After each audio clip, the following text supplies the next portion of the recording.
Hi, ఎలా ఉన్నారు అందరూ? నేను చాలా బాగున్నాను.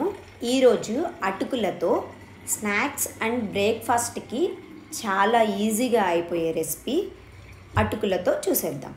ముందుగా ఒక పెద్ద కప్పు అటుకులు తీసుకొని మంచినీళ్ళతో శుభ్రంగా కడిగేసి పెట్టుకుందాం. చూడండి, జల్లెడ గిన్నె లాంటి దాంట్లో తీసుకున్నాను. ఒక పెద్ద కప్ తీసుకొని చక్కగా కడిగేసి పక్కన పెట్టుకుందాం.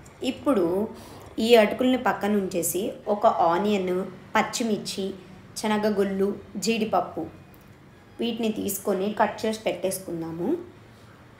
ఇప్పుడు ఒక కడాయి తీసుకొని దాంట్లో ఆయిల్ వేసి పోపు దినుసులు దోరగా వేగనిద్దాం.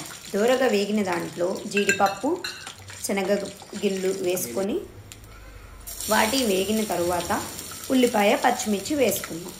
తగినంత కరివేపాకు వీటిని యాడ్ చేసి ఇవి కూడా బాగా వేగిన తరువాత దీంట్లో స్వీట్ పొటాటో అంటే చిలకడ దుంప ముక్కలు సన్నగా కట్ చేసుకొని ఒక హాఫ్ కప్ వేసుకుంటున్నాను అనమాట. మనం ఎప్పుడో ఒకసారి తింటాం కదా, సో ఇలా యాడ్ చేసుకుని వాటిని కూడా దీంట్లో కలిపి తింటే బాగుండిద్ది అనే ఉద్దేశంతో చిలకడ దుంప యాడ్ చేసుకుంటున్నాను.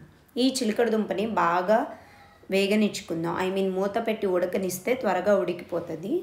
సో ఒక 5 నిమిషాలు ఉడికించుకున్నాను. ఉడికించుకున్న తర్వాత ఉప్పు, పసుపు వేసుకొని వాటిని కూడా బాగా ముక్కకు పట్టేంత వరకు తిప్పుకొని ఒక 5 నిమిషాలు వేగనిద్దాం.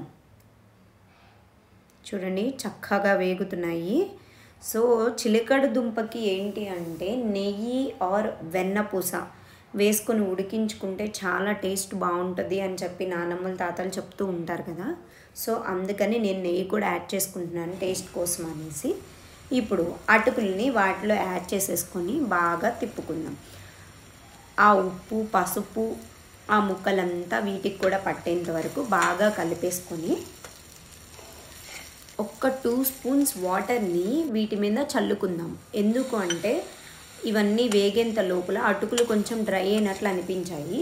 సో అందుకని ఒక 2 మినిట్స్ వాటర్ చల్లుకొని మళ్ళీ కలిపేసుకొని కొత్తిమీరతో సర్వ్ చేసామన్నమాట.